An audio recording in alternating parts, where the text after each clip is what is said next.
Today, we are taking you on a tour of the USS Midway Museum, a decommissioned aircraft carrier that is permanently docked in San Diego, California. This is another attraction that Jack checked out solo while I was attending a work conference, so editing this video together is the first time I've looked at some of this footage. Tickets to the USS Midway Museum are $26 for ages 13 and up, and $18 for kids 6 to 12. Kids 5 and under are free, as are active duty members of the military.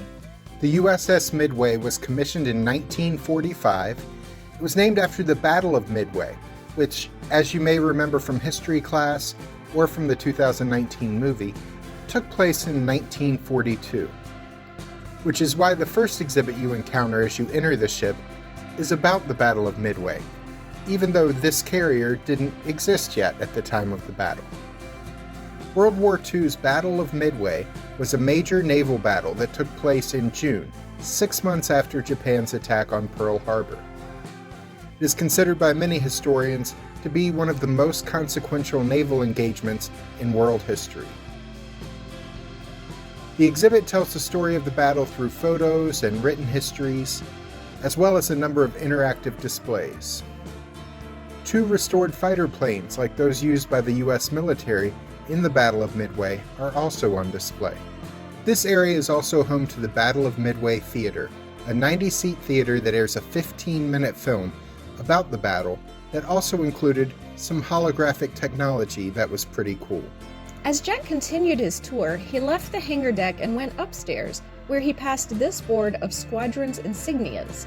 I wondered, looking at this, if any of these were created by Disney, as the Disney company drew 1,200 different U.S. military insignias during World War II. We actually went down a rabbit hole trying to verify which of these were made by Disney, and it was fascinating, but we couldn't find an exhaustive list of all of the Disney insignias, so we ended up not being able to confirm this for sure. Though some, like this insignia, appearing to feature Disney villain Pegleg Pete, did seem to be Disney designs. From there, Jack toured some of the workspaces on the ship. They had mannequins set up to kind of display what life and work was like on the carrier. He toured this briefing room where they were showing a video about life on the USS Midway.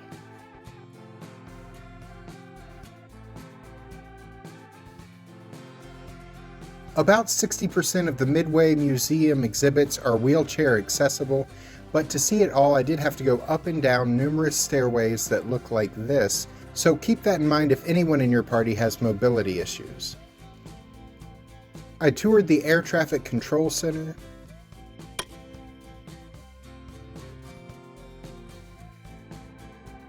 I stepped into the forecastle of the ship where the anchor chains are located.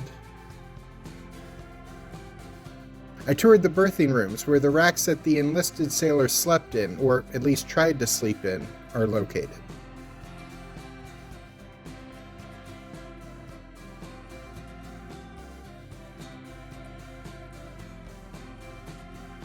I saw bathrooms, and the shop where toiletries and snacks could be purchased, and videos could be rented also, apparently. Then I saw where the meals were prepared.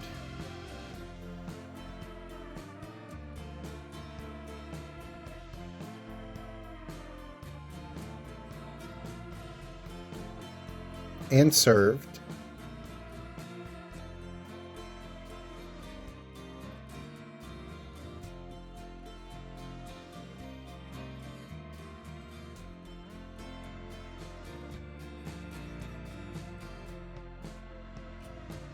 Here's where the senior officers ate.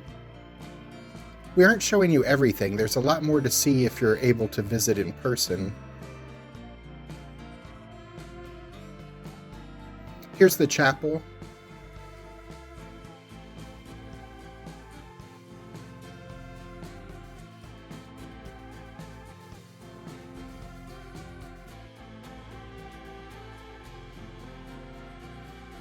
And this is the ship's post office.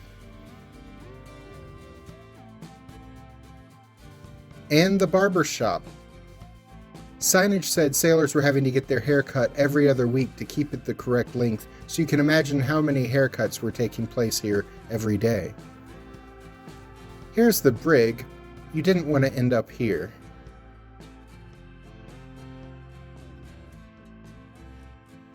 This whole tour took me over 3 hours, and there were actually still a few things I didn't get to see, but I had to leave because they were closing for the day. If you're a person who rushes through museums, maybe you can get through it all quicker. But I was fascinated by all of this as I considered what it took to keep this floating city working while at sea.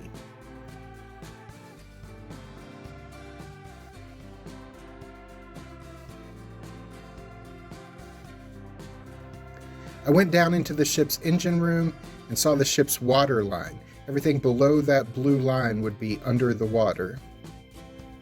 They did a great job of turning this aircraft carrier into a museum. There were lots of cool exhibits to see, like this one about the history of Navy helicopters.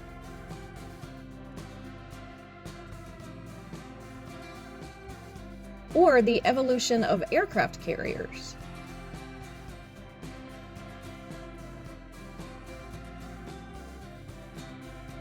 Or this display of the inner workings of a World War II era R-2800 twin Wasp engine that was found in many aircraft used in the war.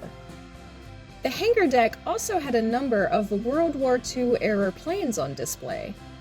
There are a lot more of them up on the flight deck. We'll take you there in a moment. They also have two interesting activities that Jack recommends checking out. First was a motion simulator, which would make me very sick, but you can ride in this 3-minute motion simulator experience for $16 for 2 riders, and it simulates the experience of being a pilot or gunner.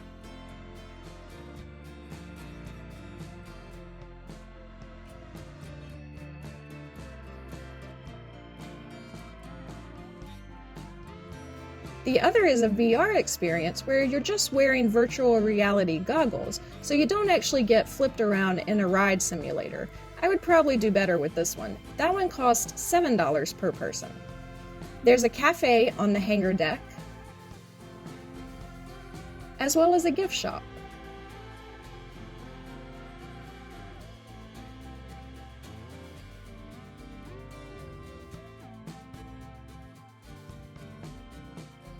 I ended my tour with a visit to the flight deck. Here you can walk right up to get a close look at the bombers, fighter planes, and helicopters of the type that were used on the USS Midway during its 47 years of service. This was really cool. But due to the museum closing for the day, I did not get to continue on to do the guided tour of the ship's bridge, or island as it is called. And I didn't get to see the pilot ready rooms or the captain's command center and cabin. But still, I saw most everything on the ship. It was a great museum. I learned a lot on the tour, and I gained an even deeper appreciation for the service and the sacrifice of those who served on the Midway, and for that matter, all branches of our military. So that is a wrap on our week in San Diego, California. We had a lot of fun experiences. The beautiful weather, the beaches and the bay, the fun attractions, the historical sites. It all makes us so glad that we spent a week here. But there were a couple negatives that kept things from being too awesome. Yeah, the first negative is the cost of things in San Diego. California is an expensive state to live in or to visit. And this was very noticeable in San Diego. Gas prices all over California are almost $3 per gallon more than where we live and most places we travel. Restaurants were really expensive. We were right across the street from a well-known restaurant district and couldn't afford to eat at most of the places there without blowing our budget. We had fun, but we tried not to go into debt to travel, and it was a struggle here. The other negative was the homelessness.